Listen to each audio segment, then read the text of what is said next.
Hello everybody, welcome back to Brighouse Town TV. We've got Vill here after our defeat away at Bridlington Town. Any thoughts on the game, mate? I thought we weren't plugged in. Very frustrated. Very frustrated with tonight's sort of performance and result. Performance is a difficult one, but certainly in terms of how we approached the game to start with, we didn't approach the game with the right attitude. And despite the game being, even, it's, they've scored from the first goal. I think is definitely a keeper error. I've got a great view of it, and it should just be caught really, and we hadn't dealt with it, and it's 1-0. And then the second one is a carbon copy. It's just, we don't clear the first one. We've got time. We just need to bring it down and deal with it. We don't. Then the ball gets recycled back into the box. Again, just needs to be cleared for a corner. We head it back into the penalty spot, and the kid puts it away 2-0. And then the frustrating thing is then we kind of realise, we go, okay, actually we can start playing, and then we start playing, and all of a sudden you sort of causing them some real problems. And now we've not scored in the first half. That happens, it happens at this level, and I'm not going to sort of dig forwards out, because I was forward myself, and it is the hardest job. That's why they get paid the most bucks. But we hadn't scored tonight, and how we hadn't scored, only God knows. But it is what it is. And then at 2-0 at half time, it makes it difficult. And then we implode. The skipper. Less said about it, the better. It's uncharacteristic, but it's cost us any chance we had of getting back in the game. Because then I've lost my centre half and my centre midfielder to a red card, which is multiplied by the fact that it'll probably be 3 games,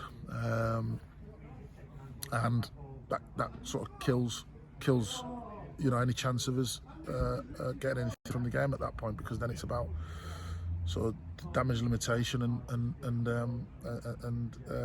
kind of seeing if we can maybe nick anything. But again, what was surprising was we were still a threat. And we've not scored. You've seen the opportunities that we've had, where we should have certainly got a goal of some form. It might have changed the complexion. It's still been difficult, but it might have changed the complexion. It didn't. And obviously then they've got their third just from a little bit more pressure and tired legs. As you can tell in my voice, in my 8 years or 7 years, however long it's been as a manager, this is just unprecedented really in regards to losing a game in this manner, because of they haven't, no disrespect to Bridlington, they haven't sort of bopped us or battered us or hammered us. I think in the game, from what I recall, on target, they probably had 3, 4, maybe at best 5 shots on target. 3 or 4, 3 have gone in, and 4, I think, the one Harry's had to save down to his left. But then other than that, it's been complete and utter. Their keepers kept, pulled some worldy saves off, absolute worldy saves off, and credit to him, and had stuff cleared off the line and all the rest of it. But it's all irrelevant in the end, because we lost the game 3-0. We get nothing, and we have to travel down the road. Yeah, just to look at the game chronologically and analyse a bit deeper, like you say, in that first half, we did still have quite a few chances with Myron Gibbons running through, and keeper made some amazing saves. You got any comments on that? Yeah, I thought Myron, but again, I thought Myron started the game indifferent, and then sort of picked up and was a constant threat. He was brilliant, and again, how he didn't score from some of the chances. Again, like you say, the keepers, inspired and picked him out of the top bin. I thought he was certainly their best player by a mile in terms of performance. But yeah, ultimately, he didn't stick any away, so that's all that counts. You commented earlier, obviously, the incident at half-time between Josh Grant and Jack Dando. What happened there? And obviously, 2 men sent off. How do you look to fix that tactically for the second half? You've got 45 minutes left of the game. it's hard to ask for much from the players, really. Yeah, the players give everything, and it's magnified again because I lose Jack Wilson to his ankle again, so it's magnified by that. But yeah, you know, as I said, we imploded. We imploded. Well, I said that's incorrect. We didn't implode. One player imploded.